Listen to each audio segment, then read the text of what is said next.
Hi, this is Karen for 48 Long Stems, and we're here today to explain to you how to process fresh roses. Fresh roses are probably the most popular of all do-it-yourself wedding and event planning organizers. They are easy to work with, they last a long time, but they do need to be processed properly. So we're going to show you how to do that so that it'll extend the life of your roses and make your bouquets perfect.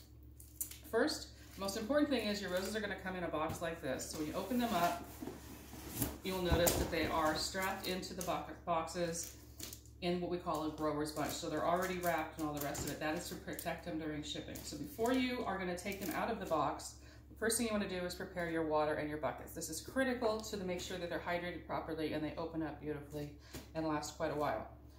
Flowers do best when they're using a floral preservative. Our flowers are sent with preservative with them. You'll see them in the traditional packets, and depending on how many flowers you get, you might get the larger packet or a smaller packet.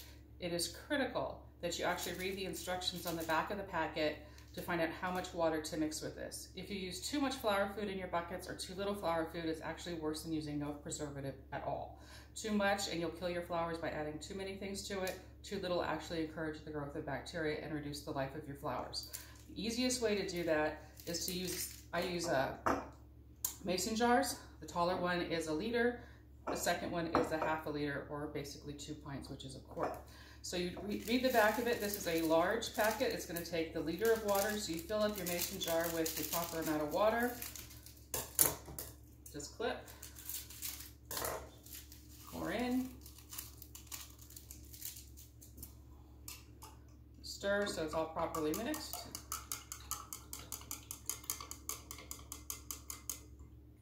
And then pour into your buckets. So the best thing to do is, if you know you're getting your flowers shipped, is to have your buckets prepared the night before, so that when your flowers arrive the next morning, these are already done and ready to go. So you have the proper amount of flower food in your buckets ready to go. They said the flowers come strapped into their boxes. We just are going to clip the boxes, and you'll see that your flowers have been safely tucked in for shipping. A lot of people mistake the fact when they see their flowers, they're wrapped in a cardboard, is that they'll look at the front of it and they'll think they only got 12 or 13 roses. This is done to ship them and to ship them safely and to protect the heads while shipping. You don't have 20 or 13 roses. These are always shipped in 25 stem bundles. You cannot see the second half of the flowers because they're rolled underneath. So the best thing to do if you're concerned is to turn them around and count your stems, and you will see that there are in fact 25 roses per bundle. So with the roses, you take them out,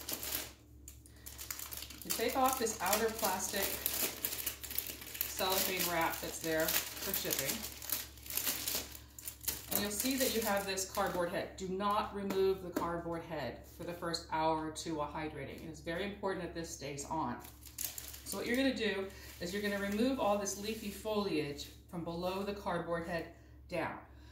You do not want to hydrate everything that the rose has in it, because when you're hydrating your flowers when they first come in, they're going to be thirsty.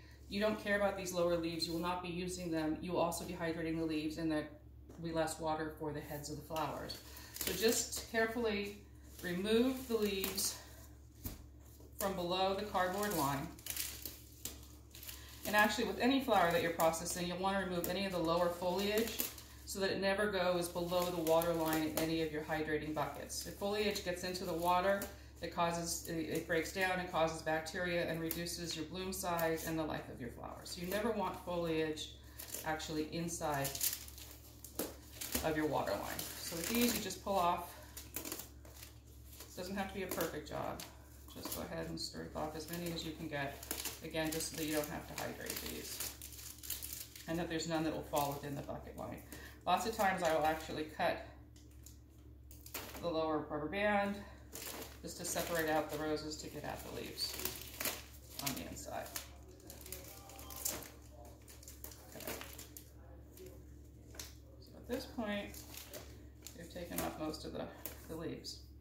Okay, so again, keep the cardboard wrapping on it, and then you take your floral scissors, and it is important that you use a floral scissors and not just a regular scissors, but a heavier duty scissors, because you can see that the stems are a little thicker. and you don't want to crush them using just a regular scissors. So at this point, you'll want to take and you'll cut off about 1 inch. Again, with any flower, you'll see that there's nodules in a stem. This is an area where a flower actually uptakes water. You do not want to cut on the actual nodules themselves. You want to go above or below them, but not actually through those areas. The best thing to do to increase surface area for hydration is to cut at an angle. So you just cut off your stems at an angle. Some people say to do it underwater. That's the ideal option. Most people don't do it, including most florists. So I wouldn't worry about it if you're not doing it underwater.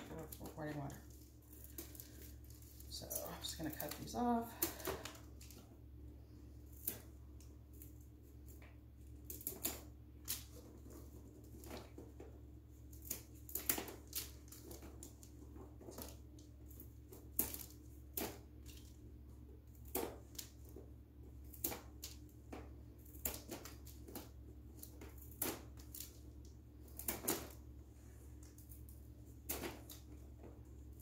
You can see that there's 25 when you're cutting the stems.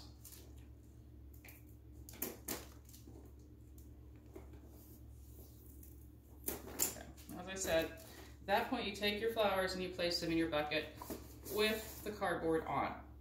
And the reason is that at this point the flowers will be uptaking the water. Sometimes roses can have a tendency to have a drooped head if they're not processed properly. To prevent that, you want the water to go up the stem directly and into the rose, and you want everything to stand upright.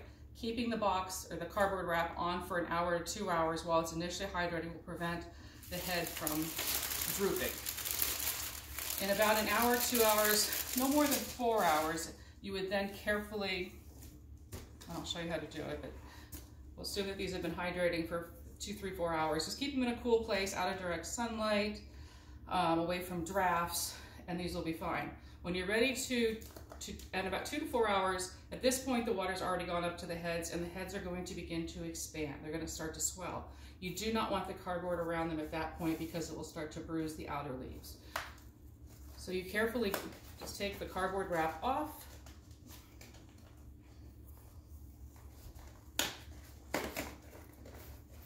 There, it's just stapled on. And here you can see how the roses are actually, I'll lay them out. You can see how there's some that are on the lower level and some that are on a higher level.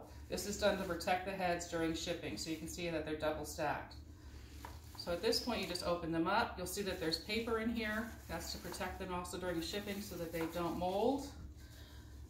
And you take out the cardboard at this point.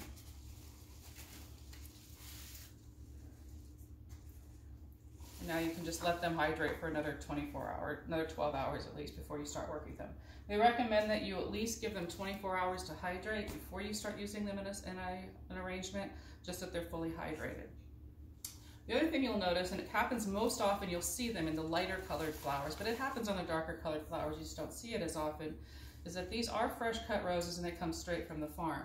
And sometimes people will look at one of these roses, especially with the pink rose, and they'll see some of these outer leaves and they'll think, oh, these roses are bad. They're not bad. You can check to see if a rose is fresh or not by actually squeezing the top of the bud. If it feels tight and it's stiff, then it's a fresh, high quality rose. Older roses, this will be mushy, and you'll know that the rose is bigger, and that's an older rose. So the rose is fresh if the actual bloom is tight. These are what we call guard petals. Each rose will come in from 5 to 10 guard petals. This is a natural product. It's the way the roses are all meant to be in nature. What a florist will do is they'll actually just take these off when they're ready to use the flowers. So that's why when you see many arrangements, you won't actually see those flowers, those rose petals, because they have been removed. So don't be alarmed if you see some petals that are slightly off color. That is not a problem. That's a guard petal, and all you need to do is remove them, and there you have your perfect rose. I usually do not remove my guard petals until I'm actually ready to use them. Once you start removing the guard petal, the flower will start to bloom faster. So if I'm ready to start putting them in my bouquets, I'll probably start working, the day that I put it in my bouquets is the day I will actually remove my guard petals. Depending on the arrangement, sometimes I won't remove the guard petals at all because you won't even see them in the arrangement. With that being said, that is how to properly prepare your roses, is keep them out of heat and away from drafts. And these roses should easily give you a minimum of anywhere from 8 to 14 days of a vase life, depending on